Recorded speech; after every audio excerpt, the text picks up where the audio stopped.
You're listening to Choose FI Radio. The blueprint for financial independence lives here.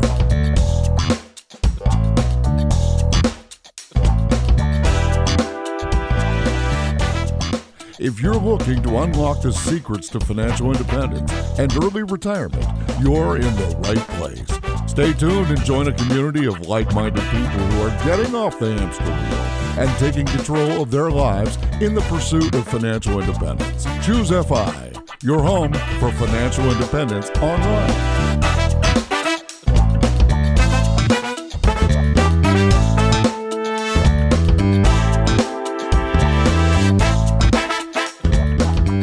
All right, so today we have a very special episode that we're incredibly excited to get to present to you guys. And really, it goes along with this idea that this process of achieving FI is a journey. It's a story. And frankly, Brad and I don't always know where it's going to go. And so we had the episode several weeks ago with Scott Rickens, who's doing the documentary Playing with Fire. And in that episode, we somewhat brazenly accepted the fact that you can't achieve FI in a high cost of living area. And Paige, who's in our community, actually reached out to us almost the next day to say, guys, that is a limiting belief and you just let it slide. You didn't question it. And I'm calling you out on it. And Paige lives in a high cost of living area.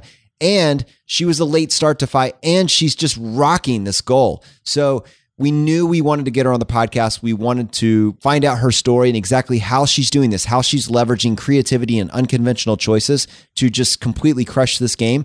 And as an added bonus, we were able to do this with Sam, who introduced Paige to Mr. Money Mustache and the FI community. And Sam has been living this lifestyle long before we documented the process and started to use the word FI. But Sam has taken a slightly different approach. And instead of just retiring early, he has done a form of intermittent retirement. And so he has really more accurately retired often. So that's our show today. I'm very excited to do this. And to help me with this episode, I have my co-host, Brad. How you doing, buddy? I am doing quite well. Yeah, I'm excited about this. It's a neat thing that we get to get so much community feedback, right? Like we are literally recording this 14 days after the episode went live where Paige called us out. And that's just so cool that we get to speak with Sam and Paige here 2 weeks later and get this on the podcast and get it out there to the community. Because frankly, we screwed up. We took that limiting belief and we ran with it. And Paige, to her great credit, called us out on it. And we're here to rectify that mistake. And I think that's powerful. And I'm excited to speak with them.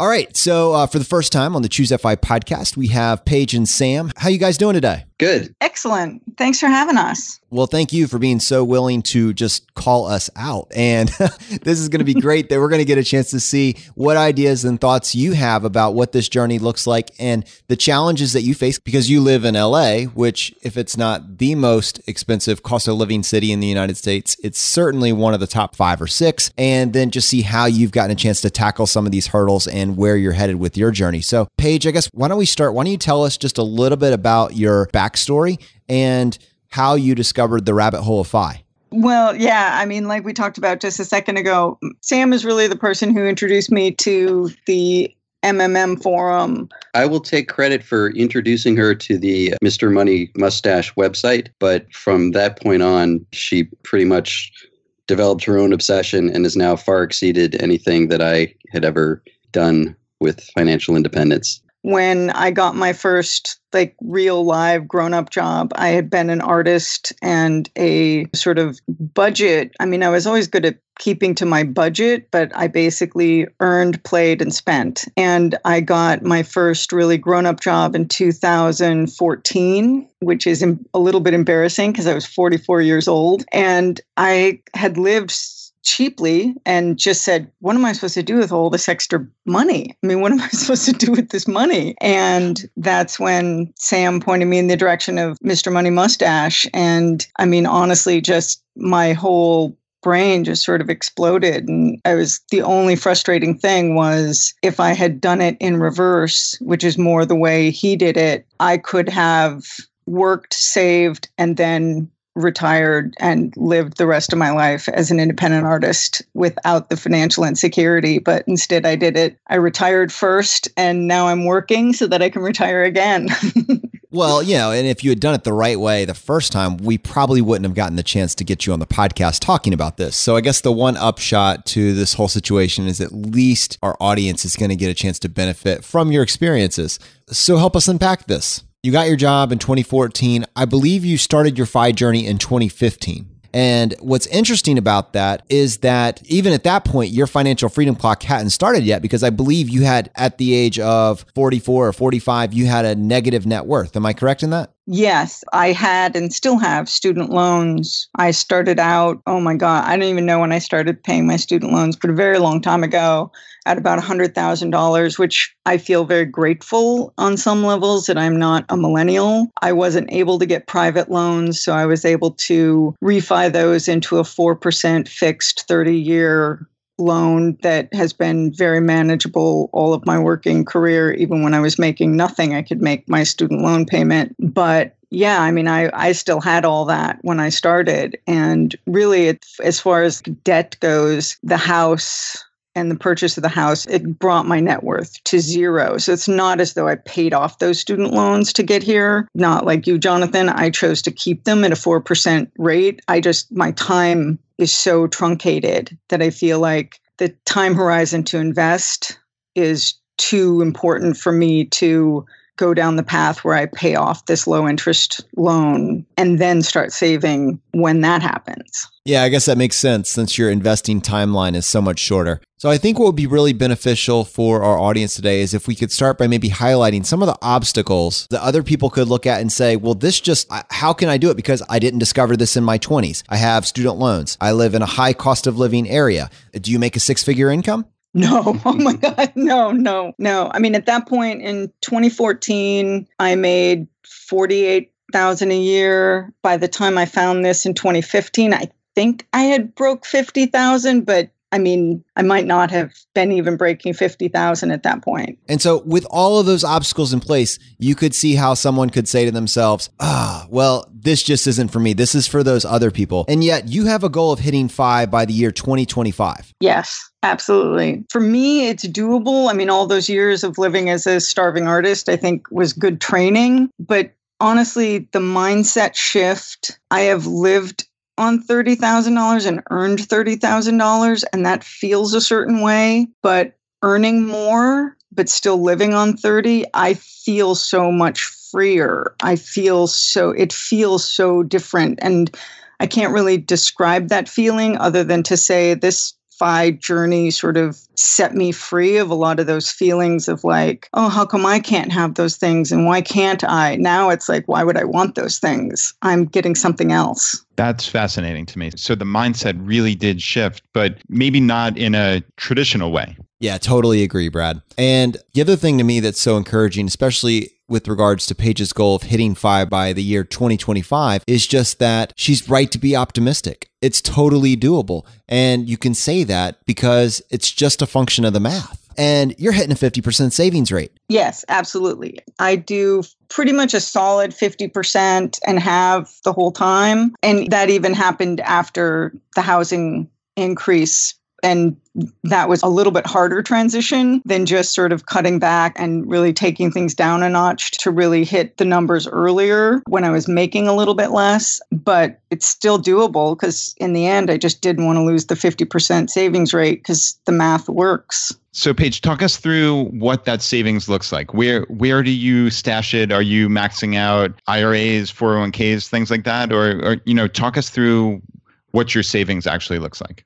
Yeah, so I do the 401k and I just barely missed maxing out last year. I will definitely max out this year. So for 2 years, I did a Roth IRA because that is basically where I keep my quote unquote emergency fund. Having lived sort of, for want of a better word, like poor my whole life, the whole huge emergency fund has never really made that much sense to me. But the Roth as an emergency fund, that really worked in my mind. So that's where I spent 2 years maxing that out as my quote unquote emergency fund. And then, so now I have a traditional IRA, I have my 401k, and then I'm hoping next year to hit the trifecta of HSA, IRA, and 401k max. Oh, that's awesome. Trifecta. We need to lock that down, Brad. Yeah, I love that. And yeah, just to clarify for the audience, Paige is putting contributions into a Roth IRA, and you can actually pull your contributions out at any time,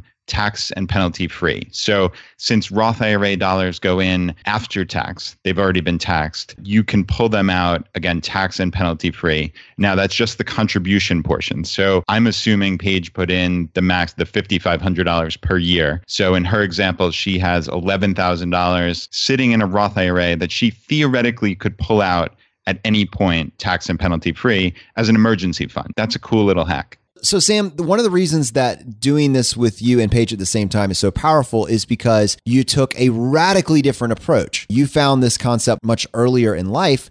And as a result, because you did that, your outcome, where you are right now and the choices that you made look radically different than the choices that Paige made, but also really from anybody else that we've discussed up to this point. And I'd say that your motto, if you were going to have a bumper sticker, would be don't retire early, retire often. And that's the story that I really want to highlight with you. Can you catch us up to speed on how you discovered FI and how you've been on this journey, probably predating Mr. Money Mustache? Let's not underestimate the importance of a difference in starting points, because I had a couple of advantages, which is I didn't have to have any student loans. I went to in-state schools for both undergrad and graduate school, and I was poor, but I didn't have to borrow money. So the whole time I've not had the extra $600 a month to have to pay in student loans, and that's made a large difference. In addition, I had parents who were aware of the whole investing in the stock market thing and had put a small amount of money in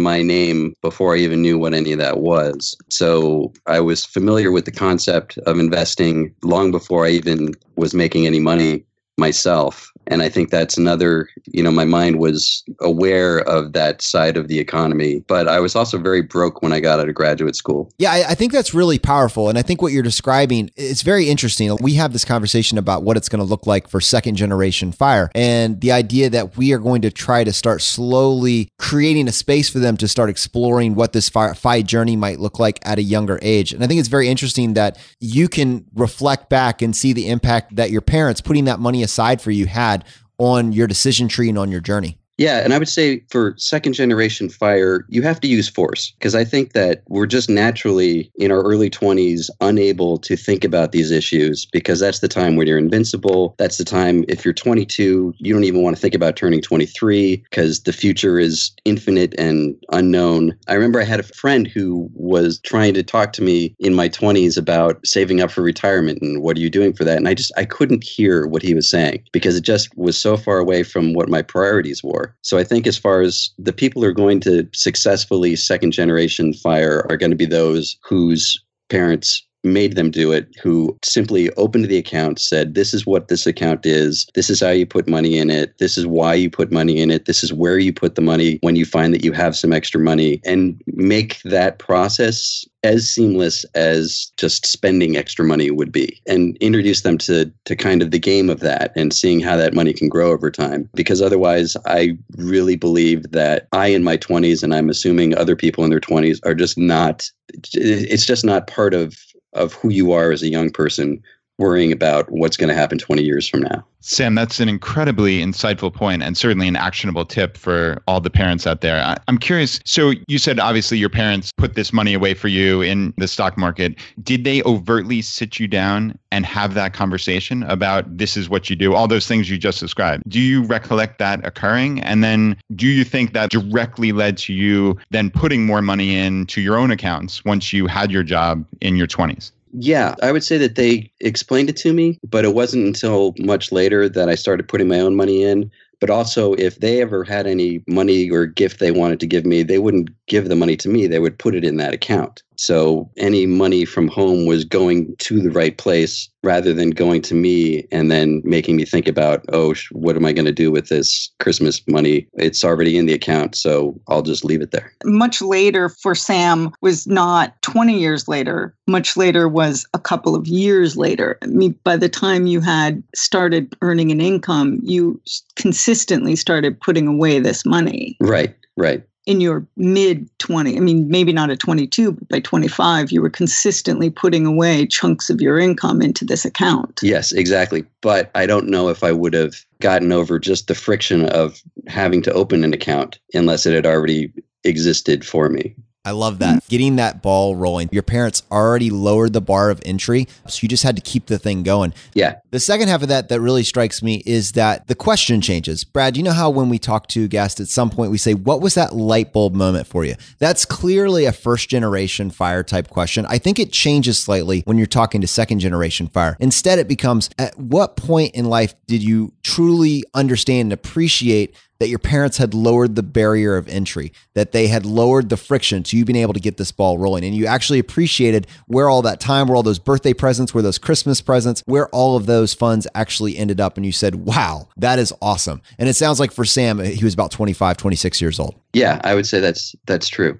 And we're not talking a whole lot of money, but the fact that it was in the right place and that it was easy for me to, if I found that I had a bunch of paychecks that year and had extra money left over at the end of the year, I could electronically transfer from my checking account into this brokerage account just with the click of a button. And then that would continue because it was an easy thing to do. And Sam, you are at FI now, right? Well, according to the math, I think I could, but I'll be going to work after this interview and I have not yet pulled the trigger. Yeah, and I'm glad you brought that up because we place the emphasis on FI as opposed to FIRE for that exact reason. But I think it's really interesting to talk about it in the context of your journey because I know that while you may be working right now, instead of the traditional path where you put 40 years or the FI path where maybe you just work 10 to 15 years, you have retired many times from many different jobs. That is one way to spin it. That's what we do. We do a lot of spin. Yeah. Well, as a lot of people in Los Angeles, I started out as an artist and I've had a variety of jobs to support that habit. And I think that I've had the luxury of being able to leave them from time to time to do interesting things. I took some time off to work on some political campaigns. I've done a little bit of traveling. And I think that having the low burn rate is the most important thing. Always having been able to find cheap places to live, never having learned how to be frivolous with money almost to a fault has given me the freedom so that when jobs end, either because they ended or because I left them, I've always had enough of a buffer that I could take those chances and go do something else for a while that I found interesting. Sam, what does that low burn rate look like? So let's say, 10 years ago, what was your annual spending? I wasn't keeping track of exact numbers, but when I got out of grad school, I moved into a house that had 4 other people in it, and my rent there was probably like less than $600 a month. And then the owners of that place started renovating it, and they finally got to ripping the roof off of the room that I was living in, so I had to move. While he was living in it, they opened the wall. Yeah.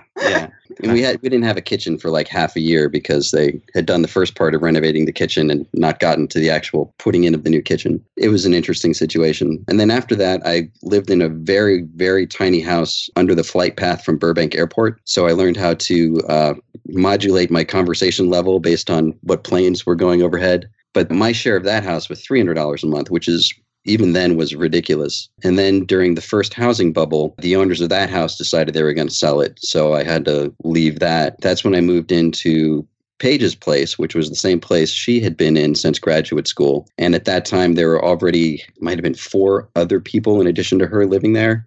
Yes. So eventually my share of that rent was like $600 a month. And then slowly the other roommates moved back home or moved out, and then it got down to just 3 people. And then the owner of that building decided she was going to sell. The new owner decided she was going to renovate and flip everything. So we all got evicted. And that was the most recent change. But by that time, combination of 20 years going by plus constantly saving, and the assets that I had in my account fortunately had inflated inexplicably along with the housing market recovery. So we were just able to put that to work to move to the house that we're in now. So the story of the low burn rate is also the story of being chased around Los Angeles by low rent opportunities. The market catches up with you and forces you out, and then you have to go someplace else. So it's not completely under my control, where I ended up, and it was not secure or comfortable, but it was possible. So I'm interested, during this period of time over the last decade or so, what was your average income? I haven't made more than 50. Okay, probably the first real corporate job I got, which was a bizarre, flexible job. I was probably getting 35 a year, and that was as an independent contractor. And then I got a corporate theater job, meaning one with a paycheck, and that was roughly 40. And the job I'm in now is probably like 46. So I haven't broken 50 a year yet. And somehow, despite being in this extraordinarily high cost of living area like Los Angeles and having a average or maybe even low income job, you've been able to maintain an extraordinarily high savings rate. We talked about your burn rate, but to put a number on that, how much has your life cost on average? And I'm sure there's some variances there, but how much has your life cost year to year? Well, we did the math and it came out to 12 now. I think that's a good average for Sam for sure. I have always spent more than that because I've always serviced a lot more debt. Yeah, I think this is very interesting. I'm trying to piece together for Sam to be at FI. There's a few keys there. One, this extraordinarily low burn rate, and I'm trying to figure out what part of that can be extracted and applied to maybe just a general audience that's listening to this. And a couple things that are just striking me right out the gate. One is that you had very little or no student loan debt. So like you said, that's the extra $600 a month that just right out the gate wasn't there. And then you were willing to do what it took and be as creative as necessary to keep your cost of rent, your cost of shelter, your biggest expense, to keep that down, even in an extraordinarily high cost of living area like Los Angeles. And it looked to me like you're saying your average rent, all the different areas that you lived in, it was roughly $600 a month. Yeah, I would say that's true. Paige, I'm curious. In your original email to us, you said that by living in a high cost of living area, you can definitely reach FI, but you need to just be a little more intense, or you might have used the word extreme. Can you give us some examples? So, what Sam described, that's, while sure, not the perfect world situation where you're living alone and in a ritzy apartment, but who cares, frankly, right? Like, you're living with roommates, and many of us do that. I wouldn't describe that as extreme, but certainly it's something that you're willing to do to reach FI. But like, what other examples of this intensity can you describe that you guys have undertaken on your path to FI? Well, I know that living with roommates until the house was huge, and I think it cannot be underemphasized. And I managed a restaurant for a while, and so I worked with a lot of like really young 20-somethings who were not necessarily engineers. And my advice to them was always find the cheapest place you can find and as big as you can, and fill it up with people and save the difference. And that has made a big difference for both Sam and myself. And then we've never had a car payment.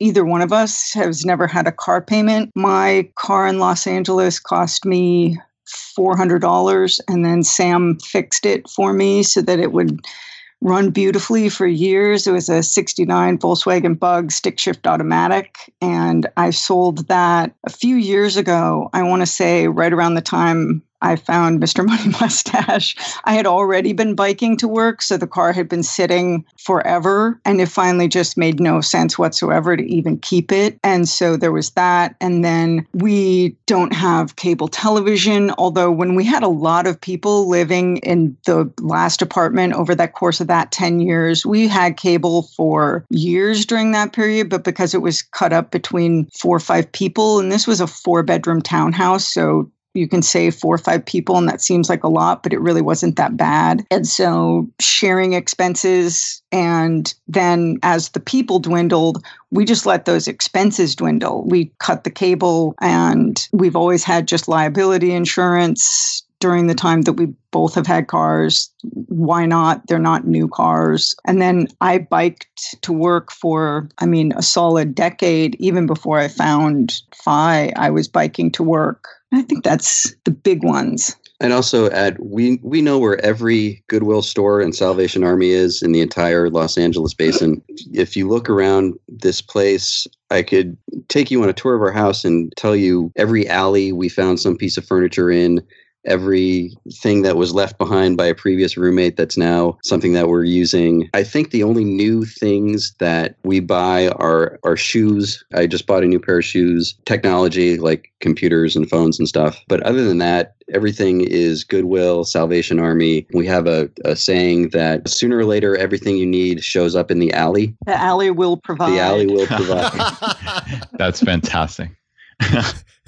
The alley will provide. That kept getting better with every additional sentence. Yeah, that's really cool. And I didn't want to gloss over here. Sam, you said your yearly spending has averaged somewhere in the vicinity of $12,000. And if your monthly living expenses averaged around $600 a month, that leaves about $4,800 for the year, which is $400 a month. So that is the rest of your life spending, according to my kind of back of the envelope calculations here. I mean, does that sound about right? Yeah, well, that would be $50 a week for food if you're not eating out. And then that leaves $200. It's hard to spend $200 at Goodwill. And if you feel like you need some retail therapy, if you wander in a shopping mall, you're in trouble. If you wander into the 99-cent store, how much damage could you possibly do? So it's not impossible. And if you're busy, you don't have a lot of time to try to figure out how to spend extra money. I'm so glad that Brad got in front of the line on that one for me and asked you that, because that's what I was fixating on as well. And I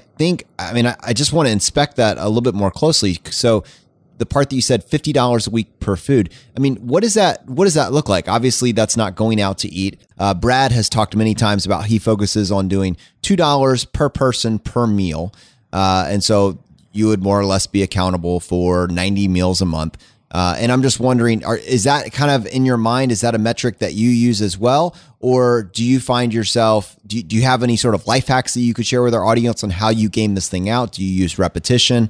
Is there any sort of batch cooking process that you use? What are your routines and habits when it comes to food?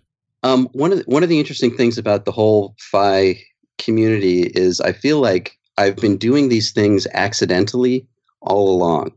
So now that I found the different websites and the blogs, and it's given me a language to talk about it, and it's also given me additional ideas of how to do it even better. But I feel like this is something that I've been doing my whole life, that my parents instilled in me, and that has just always kind of made sense. And the education and the kind of formalizing of this lifestyle that you guys and other people have been providing has made me better at it and made me more aware of what I'm doing and why I'm doing it. So things like food and not eating out. Eating out is something that never really made sense to me. If I could cook and eat something at home, I have eaten an embarrassing number of peanut butter and jelly sandwiches at work. I'm fortunate that I tend to find things that work for me and stick with them over and over and over again. I don't feel like I'm missing out by not going out to eat. Yeah, and I know I do most of our grocery shopping, and I could almost walk into a Trader Joe's, close my eyes, and buy our groceries. We are so creepy consistent, and we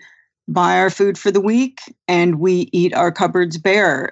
There's times when our refrigerator on Thursday night is like, oh my goodness, well, I guess there's some pasta somewhere and something. Okay, I'm sure we can eat. We've just never cared that deeply about food. My parents were foodies, and I think a life of waiting for good food to show up and being just starving as a child, waiting for this amazing food to show up just made me like, just someone get this ordeal over with. I literally eat to live. I do not live to eat. It just is never. And luckily Sam is the same way. So we buy what we buy, we eat it, and that's it. I know Brad was laughing in the background because he's come over my house when it's like the day before shopping and it's totally empty. I mean, we just decimate the kitchen. There's nothing left in it. We eat everything. In fact, in our house, it's like a badge of honor that right before your next grocery run, you have eaten everything. There is no waste. Yeah, it looks like nobody lives there, basically,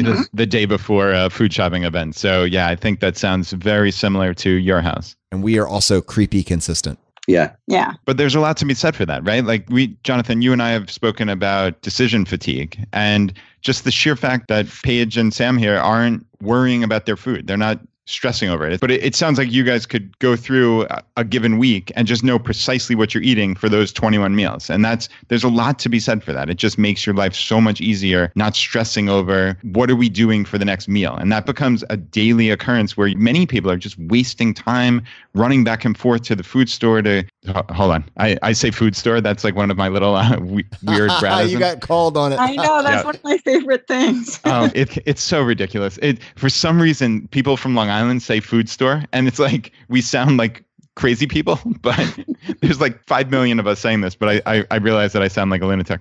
Yeah, you guys were talking in a different podcast about Aldi, which is a store I don't think we have out here, but we have Trader Joe's, which is the same kind of, everything's a store brand. You only have a few choices. So for people who suffer from decision fatigue and just want to get in and get out, that's where we go. Nice. Yeah, that's a good tip. And I actually just went to a place called Lidl. It's another store very similar to Aldi's. So if anybody out there has this store, it's LIDL. It's similar, a German-owned company similar to Aldi, and highly, highly recommended. I know my wife Laura likes that even more than Aldi. So yeah, definitely a little tip if you have that store opening in your area. So Brad, I want to come back to this idea of limiting beliefs because we get it over and over and over again, all the reasons that I can't do this. So I'm going to try to just set this up. And Paige, I would love to hear your approach to how to knock down these sets of limiting beliefs for all the people out there that think it's not possible because they didn't discover this in their teens. And I'm just going to roll through these limiting beliefs and then let's just hear you respond to it. I got my first real job at 44. At the age of 44, I only had $3,000 in my 401k. I had $3,000 in credit card debt. I had $60,000 left on my student loans. I live in a super high cost of living area. I'm not married and I make an average or below average income. I can't do this for all of these reasons. This only works for the select few that found this early in life. So fine, you do you, but I can't listen to this anymore. What do you have to say to those people and how would you respond to that set of limiting beliefs? Well, I think it's about setting priorities. And I know you guys talk about this too. And I don't think there's any clearer way to do it. It's if your priority is to live like you look like you have money, Los Angeles is a fantastic place to do that. Go spend every penny and you can live this amazing, opulent life here and good for you. And that's your priority. And I judge not. Go forth and prosper. That turned out not to be my priority. And so then it was a matter of like drilling into those priorities and knowing what I could control and what I couldn't control. So the things I can control are kind of the big three are housing, food, transportation. So housing, like Sam has outlined, is a little less in your control.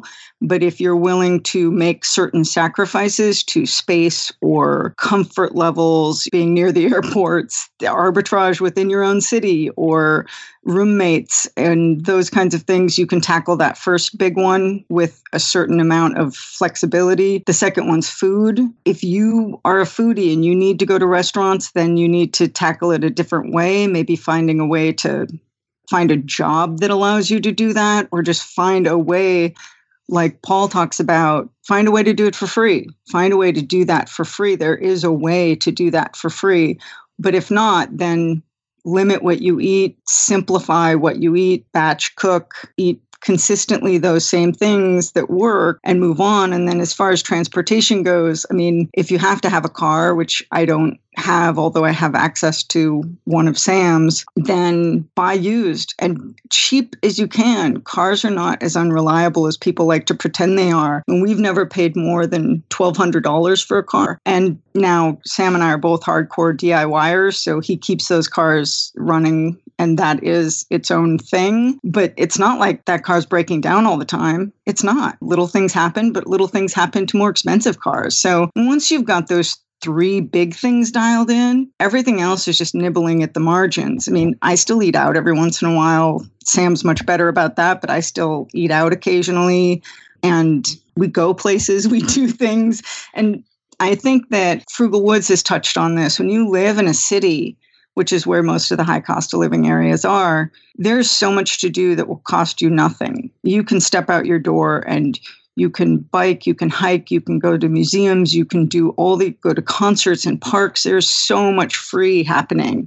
that you really don't have to pay for that lifestyle. You just are choosing to pay for it to some degree. And however much you choose, hey, good for you, go for it. We just made a slightly different choice, which it might be more intense, but it's getting us where we want to go.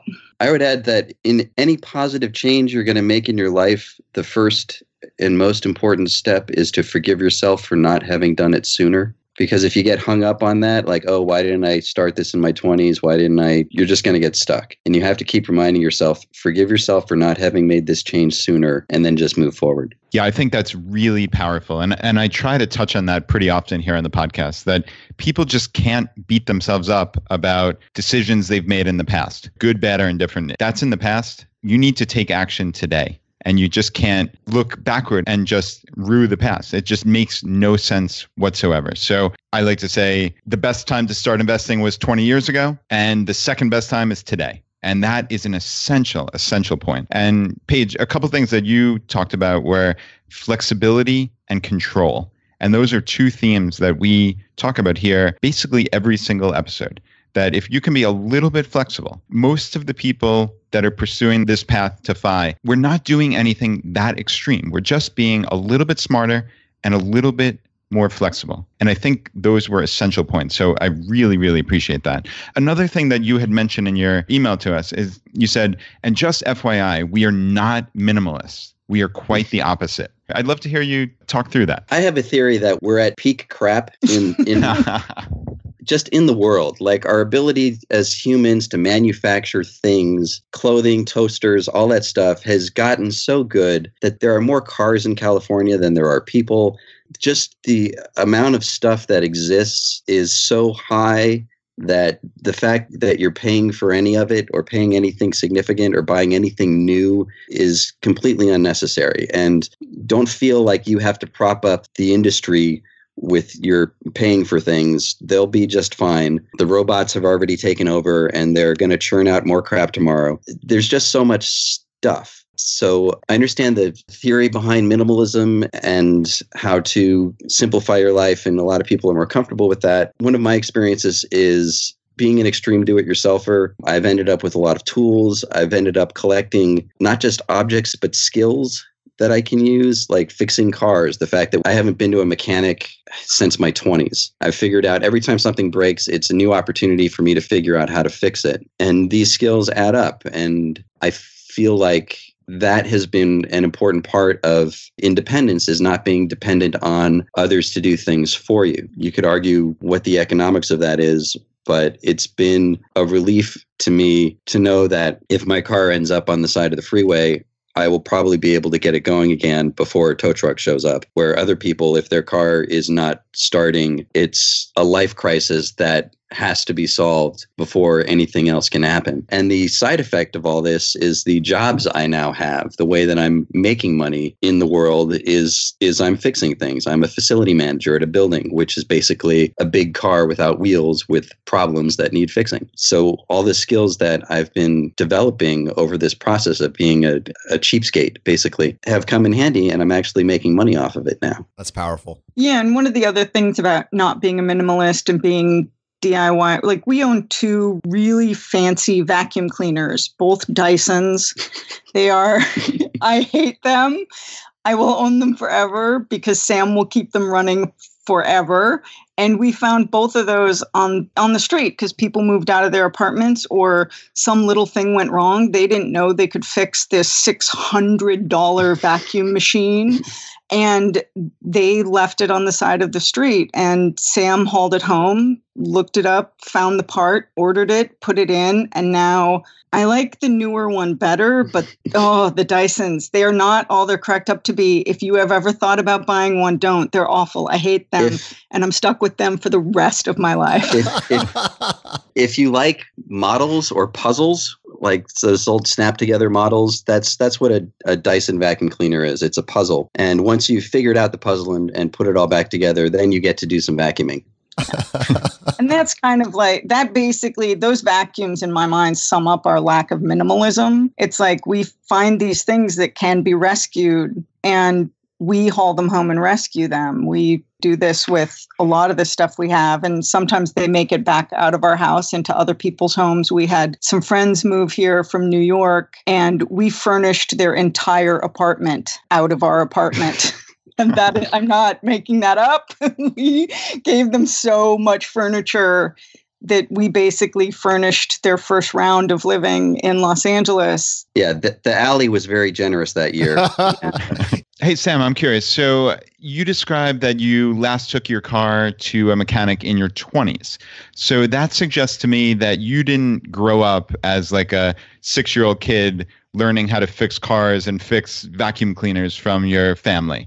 And that would therefore imply that you learned this at some point. Like, how did you educate yourself on being able to fix everything that the alley giveth to you? This is an interesting idea, maybe for a future episode, is like the dangers of financial independence and how extreme one can get and whether or not that's actually a good idea. My dad was an engineer, so certain household level things we would do ourselves when I was growing up. When I moved to California, the car that I could take was my mother's old car that she had bought in the 60s, which was still running because my parents are cheapskates too. And then one day that broke, and I got on the internet and found the most dangerous book I've ever bought, which was the technical service manual for this car. And I read it, and it's got all these detailed drawings and explanations and how to do things. And I was able to fix the thing that was broken and get the car back running for no money. And that kind of sent me off on this path that I was probably genetically programmed to go down anyway, of always looking at things that are broken and figuring out how to fix them. And it's like a hobby, and other people will put a puzzle together and, okay, great, you've got a pretty picture, and it took you a lot of time. For me, that puzzle is the broken oven or the broken car or the bicycle with the chain that fell off. Paige, those Dyson vacuums are never going away. They're No. never. No. I will never get a vacuum I want. But that's one of the things about being super frugal too, is at some point I go, well, I don't care. They were free. That's the other thing about free things, is when you limit your choices and you say, I will accept what the alley provides, it's so simple, and you don't have to agonize over. I know I've listened to the Mad Scientist in podcasts about researching things to death and making that purchase and how agonizing it is. We were thinking about getting some shelves or a bookcase when we moved into the house, and I needed the shelf to go in this one spot. And we were thinking about it. And I was thinking about how could I make it? And then one day I'm walking down the street and there's one that I'm like, oh, I think that'll fit in the spot. I think I'll just drag that home from the dog walk. And it fit good enough. And had I purchased one, I would have needed it to fit perfectly. It's like it takes the agony out of those kinds of decisions when you say, I will accept what becomes available to me. And I get that doesn't fit into the minimalist concept of perfect utilization, but it gets the job done. So all the various objects have a meaning and have a story behind them of where they came from and what we had to fix to make them work.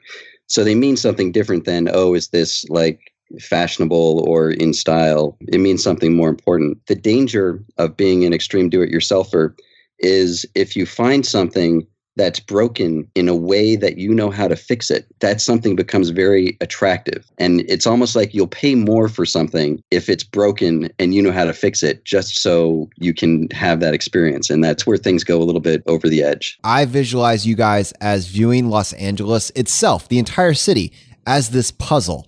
And you're saying, how can I extract as much as possible from the alley that giveth? And then on top of that, specifically for you, Sam, I see that almost every interaction you have with this land of broken toys, this environment we live in where we're just spewing out maximum crap. For you, it's the puzzle that keeps on giving. And it's really cool because it so closely lines up with how we view this personal finance journey as a game.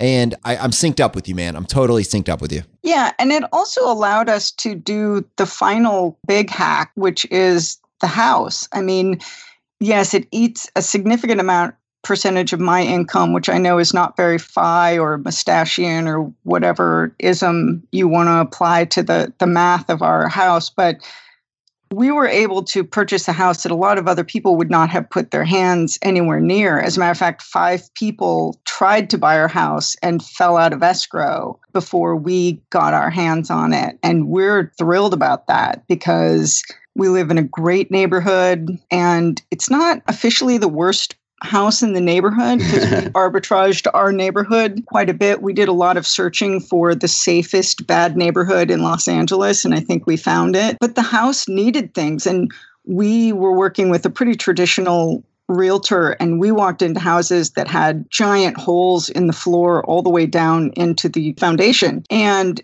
our realtor would have this look of just horror on her face, and we'd be like, "Oh, that's fixable. Okay, well, let's look at let's look at where it is and what we need, and can we extract everything else we need? A floor is easy." A lot of other people don't think quite like that because of our lifetime of fixing and DIYing. Right. Buying a house is a crazy experience, especially someplace like Los Angeles, because so little of it is in your control. You figure out how much can you afford to spend and what is available and where is that available. There's so many people trying to get the cheapest house, and then the competition drops off as you go up the scale. So you're basically arbitraging your skills against what the average person is willing to do. We bid on a couple houses that we thought were in rough shape, and they still went for way more than we would have been willing to pay for it.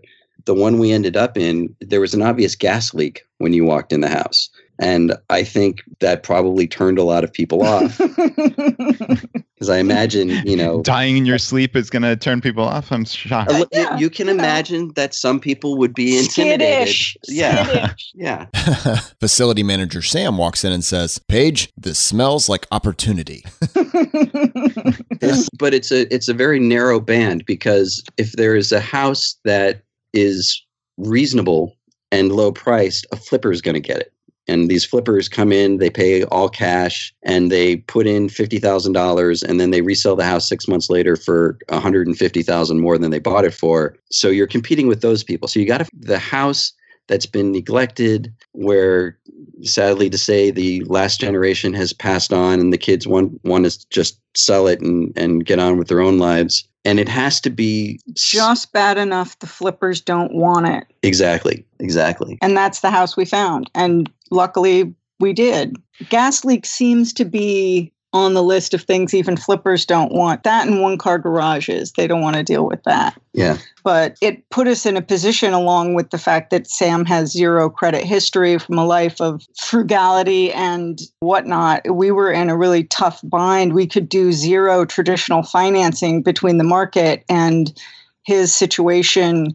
We basically had to do a cash purchase, which really put him in a tough financial situation. Not tough in the sense that, but it ate a lot of his FI money, and it was not what he wanted to do with his FI money. And then I had to find an independent broker to do my mortgage refi, because the banks, even at that point, I couldn't find a bank that was willing to touch me alone, even with the asset purchased. So doing things non-traditionally for house buying is its own interesting and freaky world that we just stumbled into based on the math of the fact that market rent in Los Angeles is so ridiculous right now that we were just better off finding the right house. Yeah, the place we were basically evicted from, when we left, we were paying $1,850 a month, split between 3 people. And previously that had been split between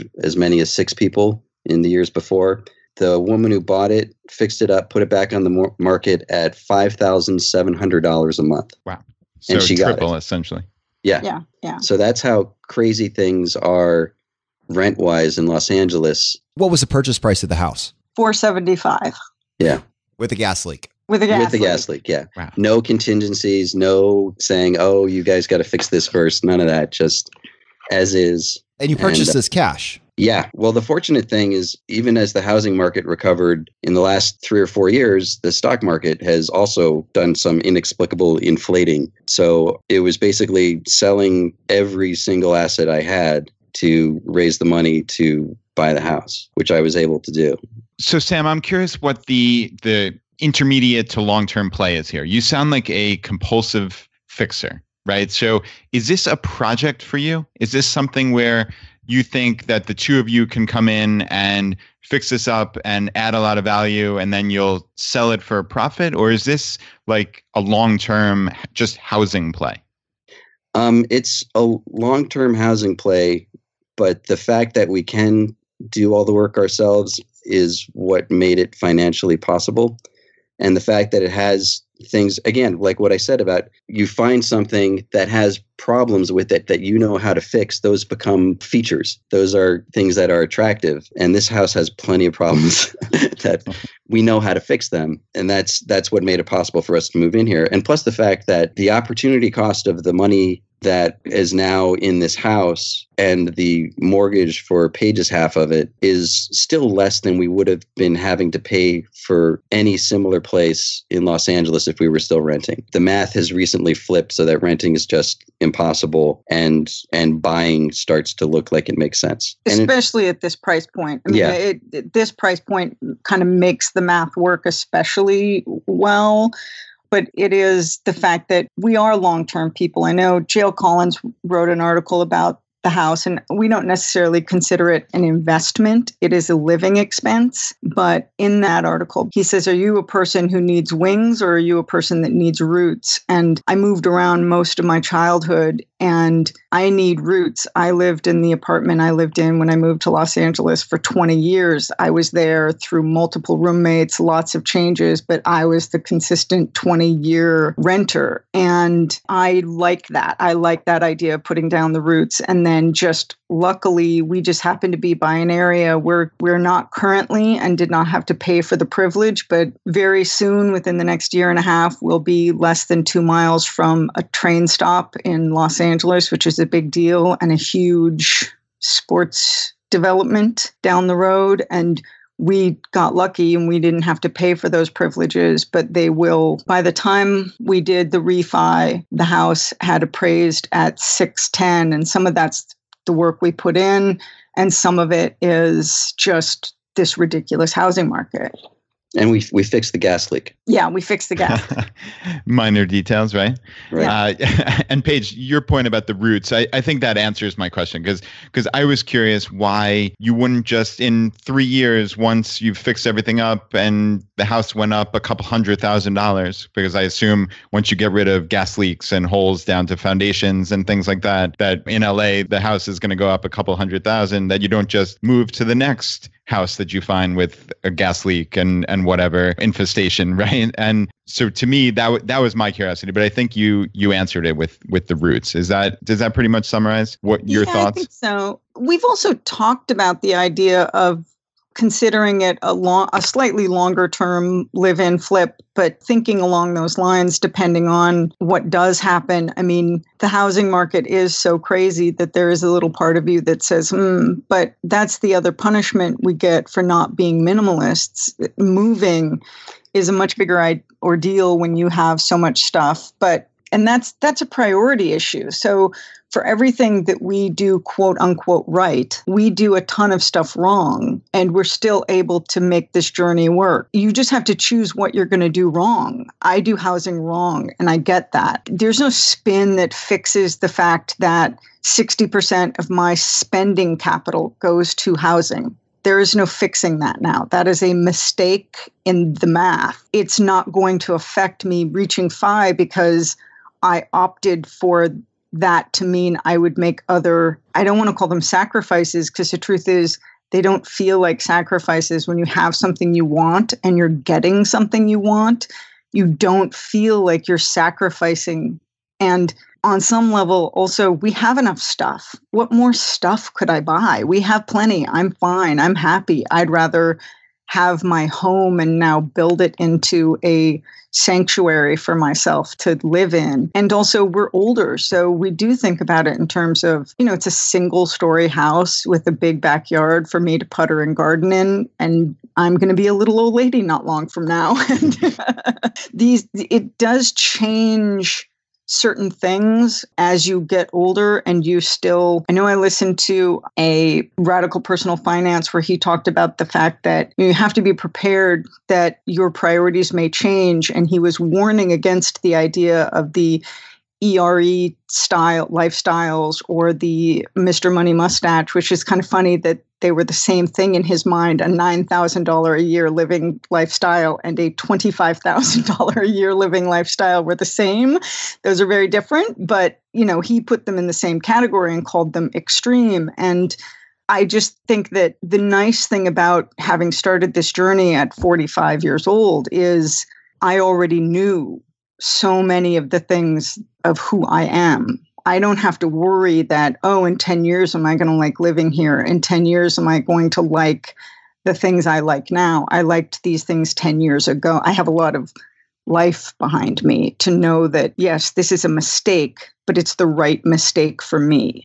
And to me, you know what that is? It's not early retirement extreme. It's extreme ownership. Brad, I know you're a big fan of Jocko. And the Jocko Willing podcast, but it's this idea of you take ownership of the decisions that you've made and you work with what you've been given. And so FI is still possible for you. Your burn rate, your cost of living is $30,000 a year. You just said that 60% of that is going to housing.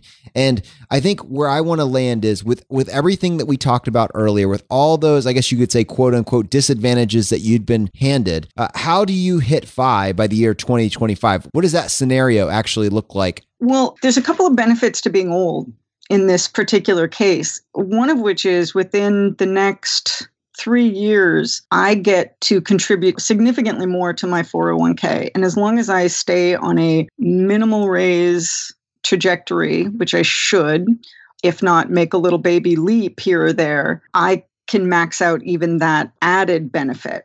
I also get that same added benefit in my IRA. I don't get any benefit to the HSA, but the HSA is sort of my health savings account kind of concept. And then I've done the math conservatively. I know you guys like to use 8%. I personally like to use 6% because it just makes me feel a little safer. And if I can take what I have and keep it growing, I should, knock on wood, but by the end of the year, I should hit my first 100,000. And then keep that growing over the course of this next 8 years. Then I turn 55. And the benefit there is the age 55 rule, where I can take from my 401k penalty free. And there's a little tiny baby catch to that rule that your work has to be amenable to the idea that you're going to take from your 401k in irregular withdrawals. And my work currently, where I work, is amenable. And it would definitely be a question that I would bring to the table if I interviewed for a new job, is whether or not their 401k was amenable. Not that you can't get around it or do all kinds of things, but it means I don't have to do quite as much kabuki on the other end to figure out how to do the ladder and all those kinds of things, because I'm going to be able to draw straight from my 401k at 55 when I walk away from my job. And so there's a lot of things in my favor being older that are helping me, and also the number's low. Like, I'm looking at my end of FI number is under $500,000. It's about 480 if everything goes according to plan, which I hope and see no reason it shouldn't. And I can pay off the house for a huge chunk of that and get that debt off my back. My student loan should be dead before that. And then I draw on that. And luckily, I'm already 55. I will make a certain amount of money with being an artist and working on the side. It will take so little money, it's hardly worth talking about. And then within 10 years, at 65, I will have Social Security, which will cover every penny of my living expenses because I will have a paid off house and yada, yada. So even if I burned through, if I got the worst withdrawal ever, retired in the worst decade possible, I only have to live a decade on what's left in my stash to make it to 65 and Social Security that will pay more than I need to live. If my stash lasts, I should get a big fat raise at 65. Brad, this is what crushing it at every level looks like. Paige, I just want to stand and give you a standing clap for that. Well played. Thank you. That's very kind, but it's really just math. It's just the math, man. It's just the math. It's just the math. All right, guys, are you ready for the hot seat? Yes. In a world drowning in debt and rampant consumption, trapped by the chains of lifestyle inflation, these questions highlight the secrets of those who have broken free. Welcome to the Choose FI Hot Seat.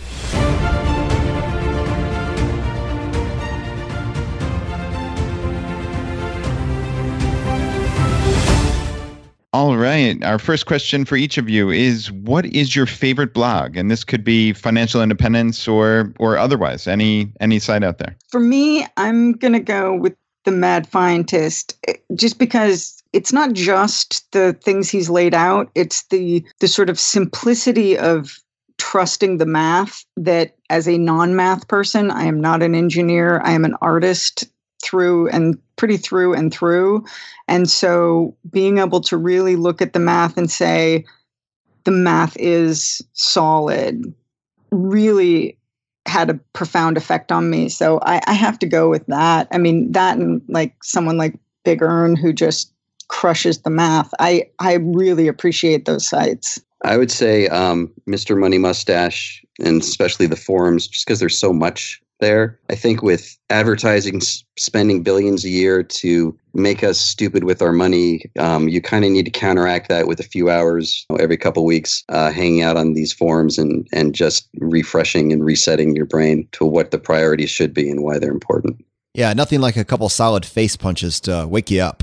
Exactly, yeah. All right, question number 2, Paige, your favorite article of all time? Well, for me, it's kind of hands down the Shockingly Simple Math. I mean, Sam had pointed me in the direction of Mr. Money Mustache. And when I stumbled on that, I mean, I started reading and I don't think I stopped for a week and a half, but with that article and its simplicity of this percentage gets you this percentage gets you this was like a light bulb went off in a room that I didn't even know was dark. It was amazing. I'm going to go old school and say the first chapter of Thoreau's Walden, where he's sitting in this little hut in the woods and talking about what his expenses are and figuring out that he doesn't need to be in the rat race at all if he doesn't want to. I read that in my early 20s, and I think that had a profound effect on how I looked at how I was going to interact with the economic world around me and how I was going to try to find ways to maintain my independence and not just get sucked into a cycle of spending and dependence on earning and not having control. That's solid, man. I have a feeling that even Brad hasn't read that one yet. Oh, yeah, you got to read it. You'll recognize it. It'll sound oddly familiar. Nice. Yeah, that'll go on the book list. I'll go over to the library website as soon as we finish recording here. That's wonderful.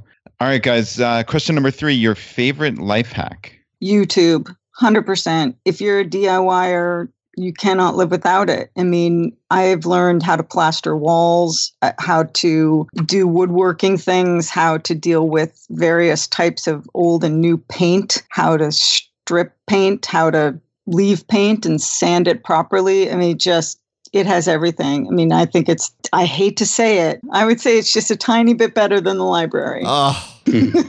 But just barely. No, I'm with you, though. The YouTube is pretty darn solid. I'd be very interested in seeing what Sam's YouTube playlist looks like. I have a feeling it's pretty epic. It's all about how to fix your foundation and how to earthquake-proof your house at the moment. I would have to agree with Paige on this. Just the gift that people give by putting on YouTube how to do these things, it should be changing the world. And I bet if you were a good social scientist, you would be able to measure the effect that it's having on the economy, that it's having on the ability of people to be independent, that you can find a video that shows you how to fix the problem you're facing, instead of always having to either let it continue to exist or find someone else to fix it for you. It reminds me of that technical service manual I got for my car when I was 22 and the huge difference that made. I wonder what would be different in my life now if YouTube had existed back then. Like, how many things could the whole world have figured out just by that sharing of information that people are willing to give that just didn't get fixed or didn't get done? So I would say that's a way to add to your superpowers that we didn't have 10 or 20 years ago. Yeah, I love that. Don't collect stuff, collect skills. Yeah. All right, Paige, question number 4, your biggest financial mistake. Oh, well, for me, it's definitely the starting late. Luckily, I mean, in the end, it's not going to affect me. And I've found a couple really positive things about starting late that are going to work in my favor. So, que sera. I've been surprised at, even with the mistakes I've made, just being on the right path has almost taken care of itself. I didn't find the whole put everything into an ETF and just leave it alone until later on. But what I had been doing had been close enough to that it still worked. I mean, I would have done better if I had just put everything into an S&P 500 ETF at the beginning all along, if I had put money in sooner at the beginning of years instead of at the end of the year. But even with those mistakes, just the fact that I had gotten on this path, even unintentionally, as early as I did, has made enough of a difference. So you rescue yourself from your own mistakes just by being in the game. All right, question number 5. Advice you would give to your younger self? I think it's definitely the same. The mistake is the advice I would give my younger self. I would have done it backwards. I'd have gotten out when Sam could have gotten out. I would not have done it the way he's done it and used a little bit, used that money to buy his intermittent freedom. I would have just saved, gotten out, and then just rode it out to the end. But you can't go back. So there's not really much sense in getting too nostalgic about the mistakes of your younger self. I would say my advice to my younger self is make it automatic. Like for me, the fact that it was kind of automated for me early on made a huge difference, because I would not have done it by myself. As disorganized as I was in my 20s, it was really helpful to just that minor little head start and the gift of having that set up for me, even though it was just a small amount, made a huge difference. And I would recommend that for second generation financial independent people, use force. Parents use force. Make the kid have the right kind of account, put something in it, show them how to put something in it, if at all possible. That will make a huge difference. Keep your burn rate low. This is stuff that I was successful in doing. And also figure out how to enjoy your life as it's unfolding and not worry too much about sacrificing for the future. Yeah, I love that. That is profound wisdom and advice. And yeah, we all can certainly take something from that. So I greatly appreciate that. And we have a fun little bonus question. So I'm not sure if the answer is going to be anything for you guys, since it's not from the alley. But have you made a favorite purchase on Amazon.com in the last year? And if you have, we won't tell the alley. We can keep it a secret. The alley gets so mad.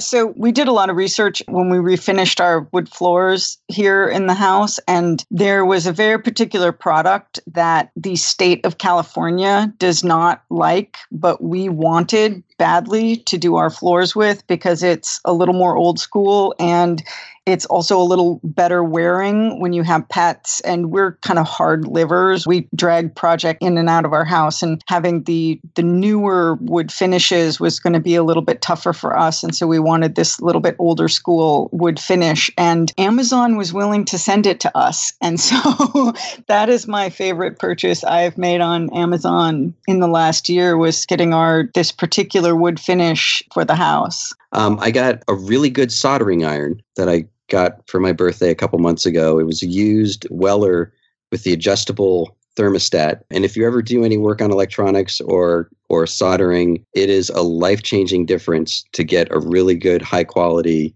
professional level soldering iron instead of just the little cheap Radio Shack thing you plug into the wall. And I think if I ever do want to treat myself, it's to get the really good version of a tool instead of continuing to suffer with lesser versions. Awesome. Yeah, I'm with you on that 100%. So Paige and Sam, I know people are going to want to connect with you guys, and there's a segment of our audience, probably a large segment, that has been underrepresented on the show to this point, that identifies with much of what you've said: the high cost of living limitations, the maybe potentially lower income limitations, the finding FI later in life limitations. They're looking for someone that they can relate to, someone that has a similar set of struggles or obstacles that they face, someone that has done it, has been on this path and found a way to succeed and even thrive. And so there's going to be a lot of people in our community that are going to want to connect with you. What's the best way for them to reach you? Well, for me, and I think this will include Sam too, I'm in the Facebook group, so you can just reach out to me. To the best of my knowledge, I'm the only Paige in there. So I'm at the Paige Hargrave in the Facebook group. Thanks so much for coming on the show today. Well, thank you for having us. I really appreciate it. I know that probably trying to connect with people who are not professional bloggers and podcasters was probably a little scary for you guys. So I appreciate you taking that risk. Yeah, we were not worried in any way, shape, or form. We like we always say, and we don't say this to be like self-deprecating. We're just regular people, believe me. 6 months ago, we had no idea what we were doing with this. So yeah, this was not a risk. This was, we really appreciate you sending us that email and continuing to send us all your emails. So thank you for being a part of the community. It's wonderful. Thank you for being a part of the ChooseFI community. If you want to support us, here are 4 easy ways. 1, leave us an iTunes review. If you want to do that, just go to ChooseFI.com/iTunes. 2, use our page to sign up for travel credit cards. If you want to travel the world with miles and points instead of your hard-earned dollars, then just go to ChooseFI.com/cards and get started today. 3, if you're working on the milestones of FI, set up a personal capital account to track your progress and use our affiliate link. It's completely free, and just go to ChooseFI.com/PC. P as in Paul, C as in cat. And 4, and most importantly, find your friends, coworkers, and family members who might be open to this message and tell them about the podcast. Have them start with episode 38, The Why of FI, and right behind that, have them go listen to episode 21, The Pillars of FI. It is a fantastic starting place. The fire is spreading, and we'll see you next time as we continue to go down the road less traveled. You've been listening to Choose FI Radio Podcast, where we help middle-class America build wealth, one life hack at a time.